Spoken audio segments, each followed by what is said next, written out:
Bom dia, mais uma manhã com Deus, priorizando a palavra de Deus. E nesta manhã do dia 19 de novembro, nós vamos meditar de Atos, do capítulo 21 ao capítulo 23. E que a paz do Senhor encha o teu coração nesta manhã.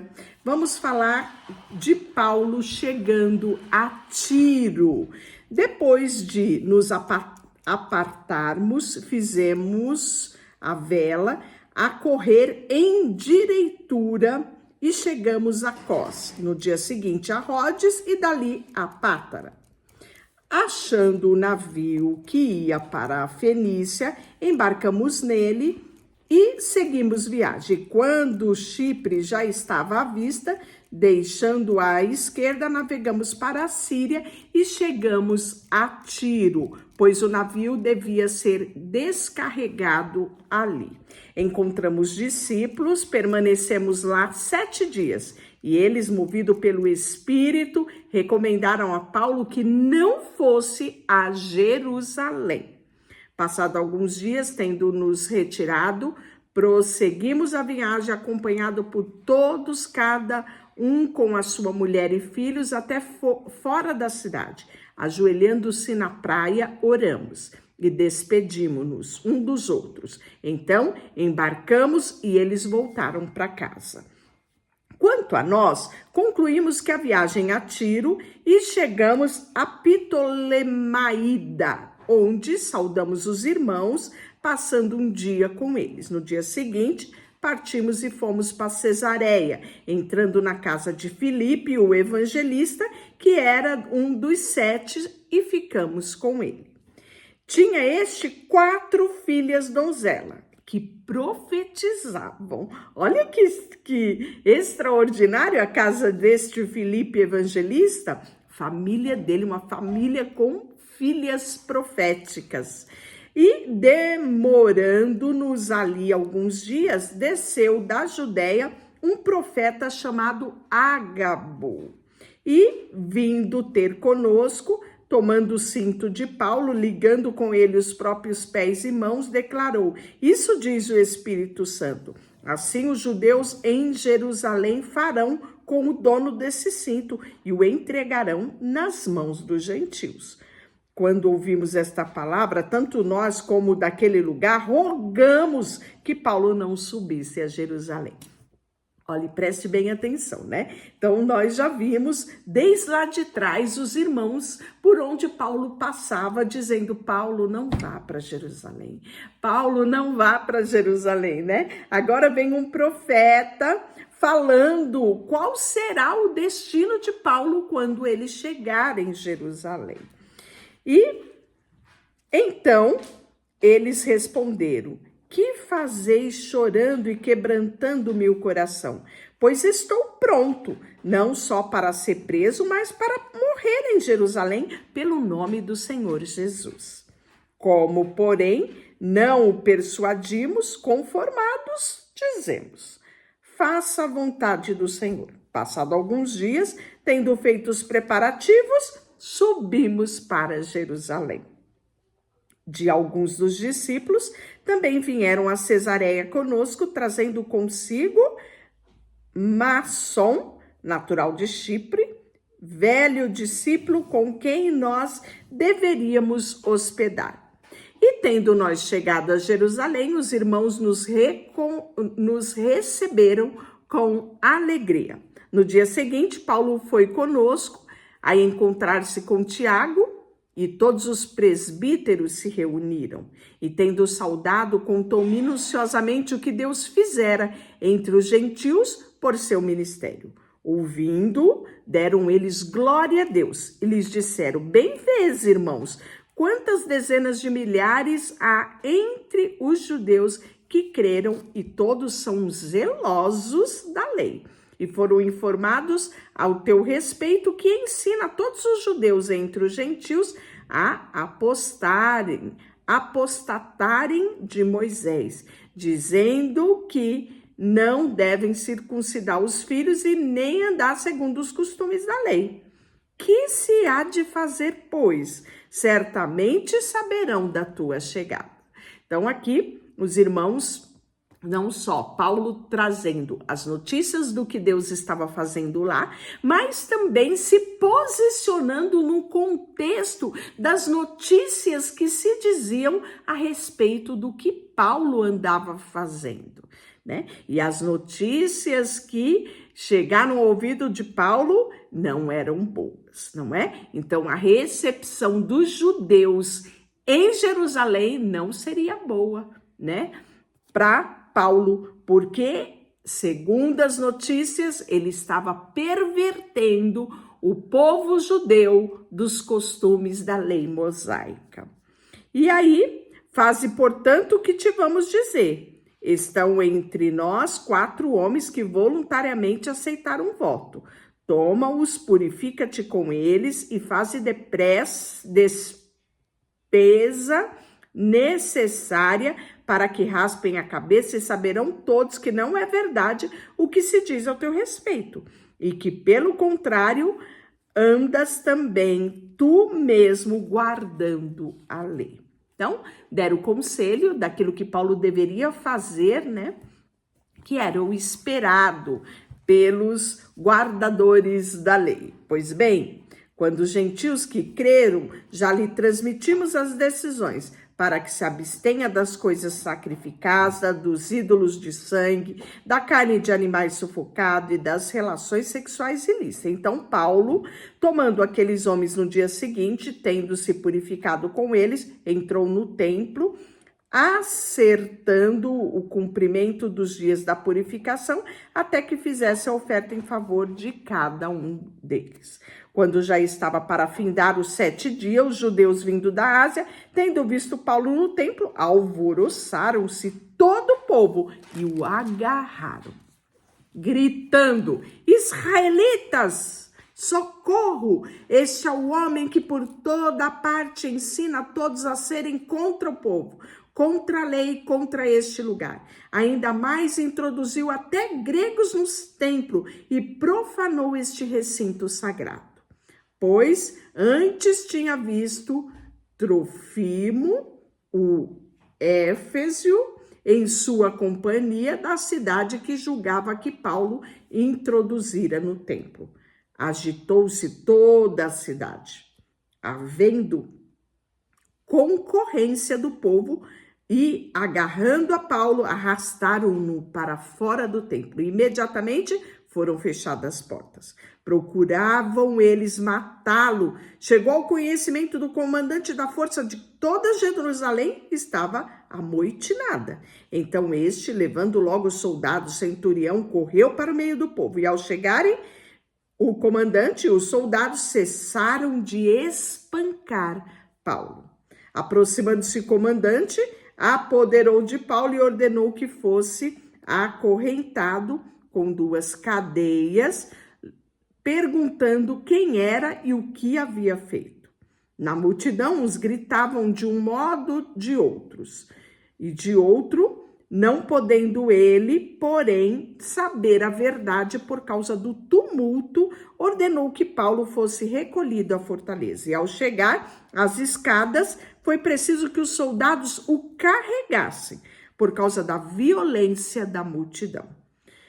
Pois a massa do povo o seguia gritando: mata-o! E quando Paulo ia sendo recolhido à fortaleza, disse o comandante: é-me permitido dizer-te alguma coisa? Disse ele. Sabes o grego? Não és tu, porventura, egípcio, que há tempos sublevou e conduziu ao deserto 4.000 sicários? Respondeu-lhe Paulo: eu sou judeu, natural de Tarso, cidade insignificante da Cilícia, e rogo-te que me permita falar ao povo. Obtida a permissão, Paulo, em pé na escada, fez com a mão um sinal ao povo. Fez-se grande silêncio, e ele falou em língua hebraica, dizendo: irmãos e pais, ouvi agora a minha defesa perante vós. Quando ouviram que lhe falava a língua hebraica, guardaram ainda maior silêncio, e continuou: eu sou judeu, nascido em Tarso da Cilícia. mas criei-me na cidade e aqui fui instruída aos pés de Gamaliel, segundo a exatidão da lei e dos nossos antepassados, sendo zeloso para com Deus, assim como todos vós sois até o dia de hoje. Persegui este caminho até a morte, prendendo, metendo em cárcere homens, mulheres, de que são testemunhas o sumo sacerdote e todos os anciões. Destes recebi cartas para os irmãos que ia para Damasco, no propósito de trazer manietados para Jerusalém e que também lá tivessem para serem punidos. Ora, aconteceu que indo ao caminho, já perto de Damasco, quase a meio-dia, repentinamente, grande luz do céu brilhou ao meu redor. Então caí em terra, ouvindo uma voz que me dizia: Saulo, Saulo, por que me persegues? Perguntei: que és tu, Senhor? Ao que me respondeu: sou Jesus o Nazareno, a quem persegue. E os que estavam comigo viram a luz, sem contudo perceber o sentido da voz que falava comigo. Então perguntei: que farei, Senhor? E ele me disse: levanta-te, entre em Damasco, pois ali te dirão acerca de tudo o que é ordenado fazer.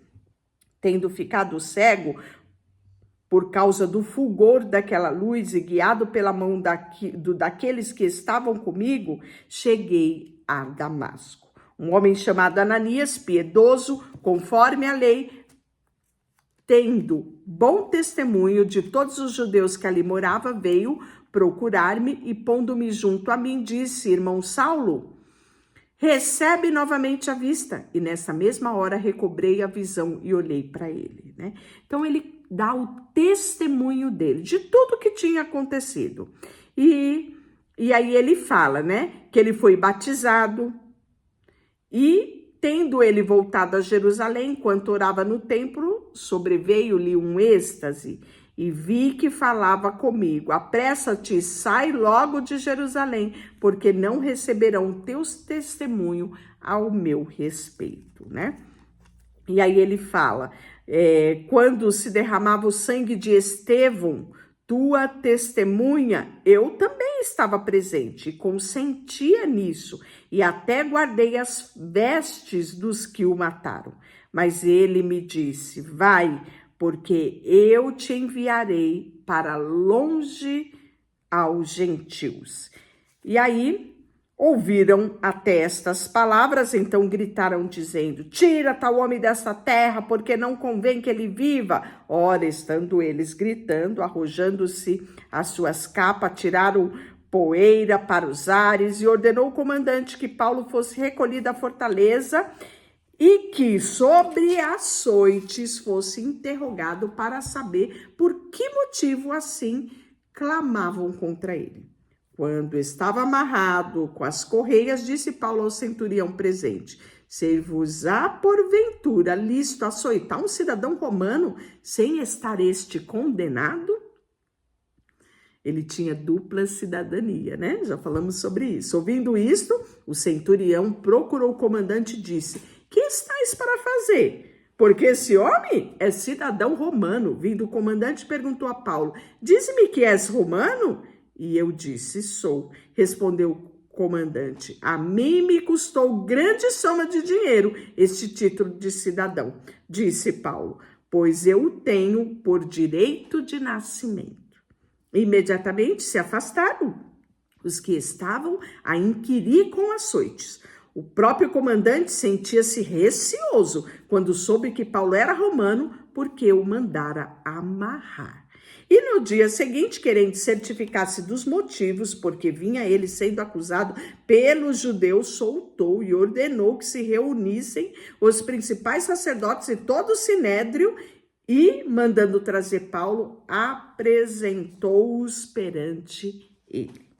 E aí, Paulo, perante o sinédrio, fitando os olhos no sinédrio, disse: irmãos, venho andado diante de Deus com toda boa consciência até o dia de hoje. Mas o sumo sacerdote Ananias mandou aos que estavam perto dele que lhe batessem na boca. Então lhe disse Paulo: Deus há de ferir-te, parede branqueada. Tu estás aí assentado para julgar-me, segundo a lei, e contra a lei mandas me agredir?